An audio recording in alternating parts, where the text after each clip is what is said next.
Shalom, shalom, bien-aimés dans le Seigneur. Nous bénissons le Seigneur pour sa grâce qui nous a donné. Seigneur, sois glorifié, sois exalté, Adonai. Merci, Père éternel. Donne l'explication de ta parole au nom de Yeshua. Bien-aimés dans le Seigneur, nous sommes dans le livre de Galates, Galates chapitre 6.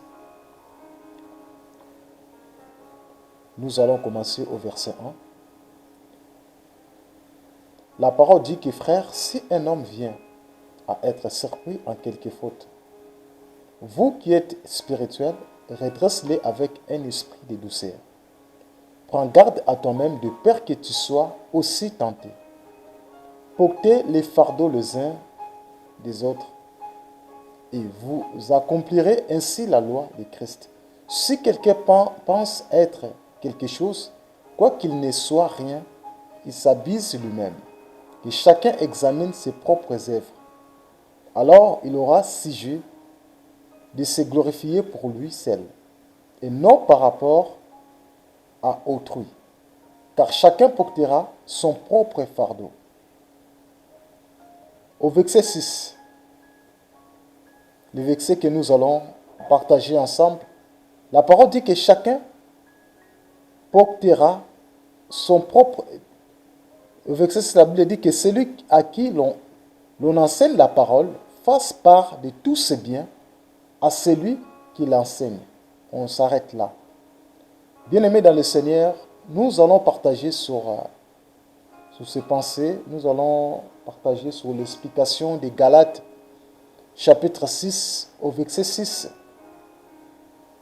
C'est le passage en fait le plus utilisé dans nos églises, dans nos assemblées, que nous voyons aujourd'hui dans les églises, le système des paniers devant, et ils ont marqué Galates chapitre 6 au verset 6. Et beaucoup de croyants, beaucoup de chrétiens qui fréquentent les assemblées, ils ne savent pas ce que cela signifie. Parce que tous les dimanches, lorsque le protocole il met les paniers devant, et dans ce panier-là, ils ont mis un verset, Galates chapitre 6, verset 6. Nous venons de lire ce passage. La Bible nous parle d'abord d'un homme. Si un homme vient à être surpris à quelque faute, vous qui êtes spirituels, redressez-les avec un esprit de douceur. C'est une recommandation du Seigneur. Le Seigneur nous parle en fait. Ici, si un homme qui est surpris en fait de quelques fautes, quelques erreurs, le temps que nous sommes des enfants d'Élohim, nous devions les redresser, mais avec un esprit de douceur. On ne peut pas redresser un frère par un esprit de violence, mais avec l'esprit de douceur. De peur que cet homme-là, qui soit encore tenté. Au verset 10, la parole nous dit, portez les fardeaux les uns des autres. Nous devions porter les fardeaux de notre bien-aimé. Si une personne, en fait, il a été surpris, il a fait une faute, il a péché, nous devions porter les fardeaux les uns les autres. C'est ça que Elohim, le Seigneur, nous recommande. Et la parole dit, vous accomplirez ainsi la loi de Christ. Donc la loi de Christ, c'est de porter les fardeaux les uns les autres. C'est ça la loi d'Elohim, la loi de Mashiach. La parole dit, si quelqu'un pense à être quelque chose, quoi qu'il ne soit rien, il s'abuse lui-même. Que chacun examine ses propres œuvres. Alors il aura sujet de se glorifier pour lui seul, non par rapport à autrui. Au verset 5, car chacun portera son propre fardeau. Chacun portera son propre fardeau. Nos fardeaux, nous-mêmes, chacun est responsable de sa vie. Dans la marche avec le Seigneur, nos fardeaux que nous en avons, nous devions porter ça. Nous devions porter nos fardeaux. nous-mêmes. Comme la Bible nous dit, car chacun portera son propre fardeau. Et au verset 6, la parole dit que celui à qui l'on enseigne la parole fasse part à tous ses biens, à celui qui l'enseigne. Ici, la Bible est claire, bien-aimés dans le Seigneur. La Bible nous parle que celui à qui l'on enseigne quoi? La parole. Fasse part à tous ses biens, à celui qui l'enseigne.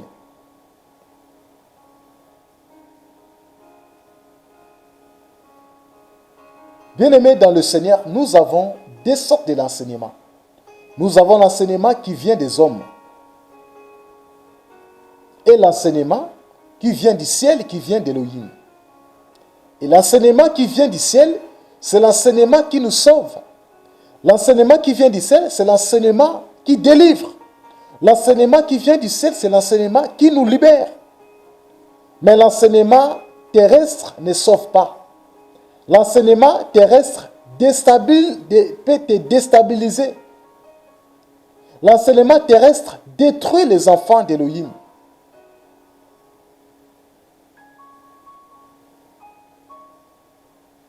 Que celui à qui l'on enseigne la parole, on ne peut pas t'enseigner n'importe quoi. Mais lorsqu'on t'enseigne la parole dit fasse part de tous ses biens. Ici, nous voyons les mots bien. Parce que la parole dit, lorsqu'on enseigne la parole, fasse part de tous ses biens à celui qui l'enseigne. Déjà, qu'est-ce que cela signifie? Le mot là, bien, c'est bien. Qu'est-ce que cela signifie? C'est bien ici, en grec signifie, en grec agathos, qui signifie bon, bonne. Bon ou bonne. Vous voyez, des bonnes choses.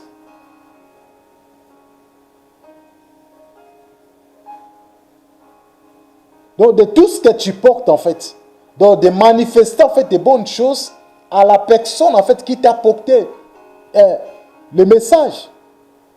Et c'est bien ici, ce n'est pas dit que, et ça n'a rien à voir avec l'argent.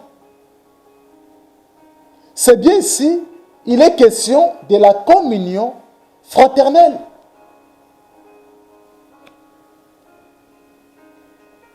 Il n'est pas question de l'argent. Il n'est pas question de l'argent.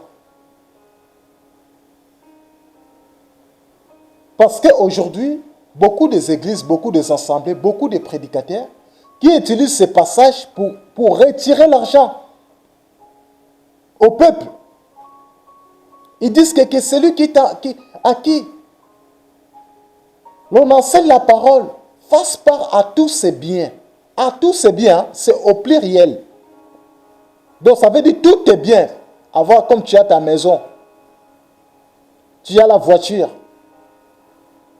Tout ce que tu as, il faut que tu donnes à celui qui t'a enseigné la parole. Littéralement.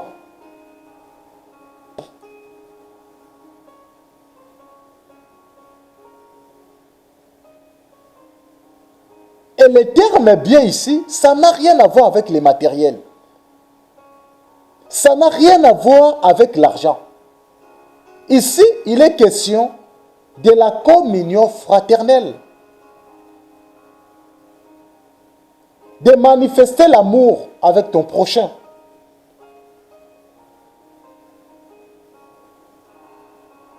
Ce n'est pas besoin de biens matériels, ce n'est pas question de l'argent ici. Ça n'a rien à voir avec l'argent. Ça n'a rien à voir, bien-aimés dans le Seigneur. Nous ne devions pas déformer un passage biblique. Nous ne devons pas déformer le verset biblique. Parce que si nous lisons les contextes, ici, il est question de porter le fardeau des autres. Il est question de manifester l'amour pour ton prochain. Il est question de la communion fraternelle, bien-aimé. Ici, ce n'est pas question, ça n'a rien à voir avec l'argent. La parole dit, la nature ne vous enseigne-t-elle pas? Tu peux être enseigné aussi par une personne, dans la vie normale comme ça. Une personne peut te parler, il peut discuter avec toi pendant 3 ou 5 minutes et à travers des choses qu'il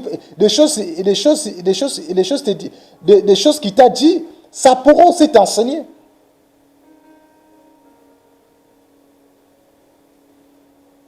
Ça pourra aussi t'enseigner.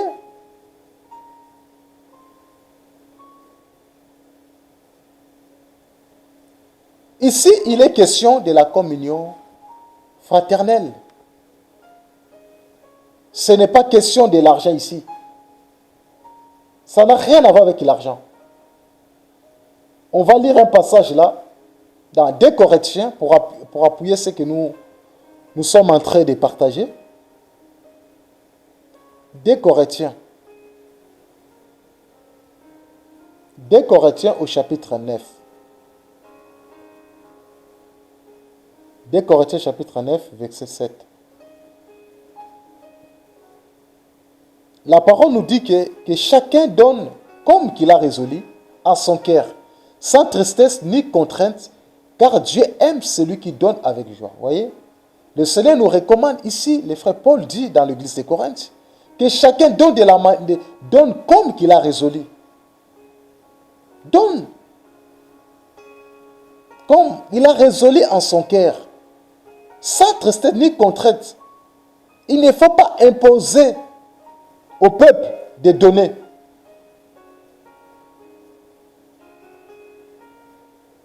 Il est question de donner avec un cœur sincère. Si la personne est touchée, il va donner il donnera dans la facilité. Il donne comme il a résolu en son cœur, de son propre cœur, alors qu'il sera touché pour donner.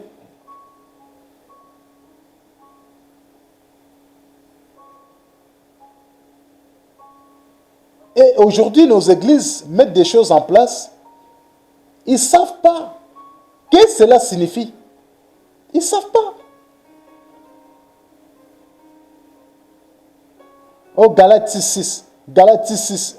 Mais non, parce que la parole dit que c'est bien là qu'on dit là, c'est bien, il est question de la communion fraternelle. Ça n'a rien à voir avec l'argent. Ça n'a rien à voir avec le bien matériel.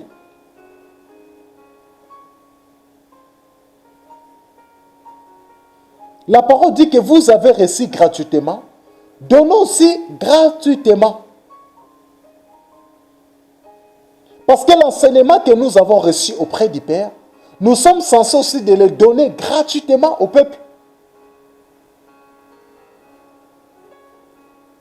Que chacun donne comme de la manière qu'il a résolu en son cœur.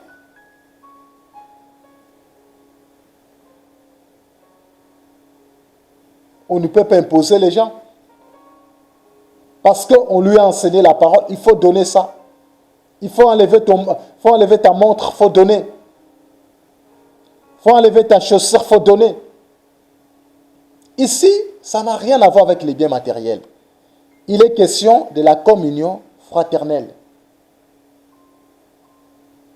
1 Timothée, on va lire 1 Timothée. 1 Timothée. 1 Timothée, chapitre 6, au verset 8. La parole dit, donc, nous avons la nourriture et les vêtements, cela nous suffira. Voyez, bien-aimés dans le Seigneur, étant que prédicateur de la parole, et ce qu'Élohim nous donne, la nourriture et les vêtements, cela, ça nous suffit. Nous ne devions pas, en fait, compliquer l'évangile. Or, la parole nous dit, mais ceux qui veulent s'enrichir tombent dans la tentation, dans le piège et dans beaucoup des désirs insensés. Voyez? Nous devions garder les véritables paroles. On ne peut pas déformer la parole. Nous devions chercher le racine des mots employés dans la parole.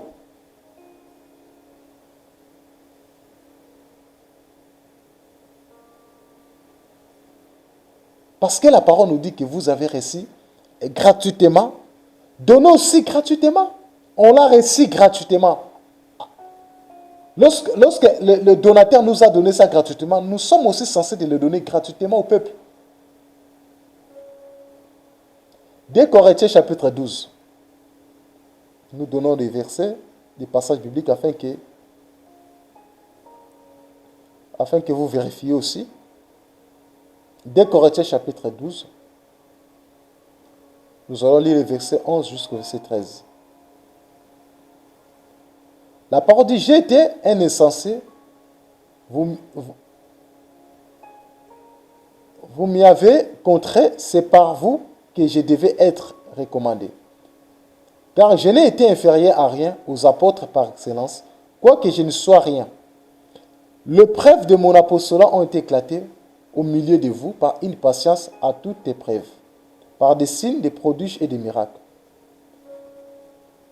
La parole dit au verset 13, « En quoi avez-vous été traités moins favorablement que les autres églises? Sinon à ce jour, en ce que je ne vous ai point été en charge. Pardonne-moi ce tort. » Voyez? Donc Paul n'était pas en charge du peuple. C'est le Seigneur qui s'occupait de la vie de Paul. Ne déformons pas les versets bibliques, parce que lorsque le Seigneur nous dit de partager les biens à celui qui t'enseigne, il faut partager tous ces biens à la personne qui t'enseigne la parole. Ça n'a rien à voir avec les biens matériels. Ici, il est question de la communion fraternelle. Soyez encouragés, bien-aimés dans le Seigneur. En tout cas, vérifions la parole, c'est très important. Et cherchons en fait les racines des mots.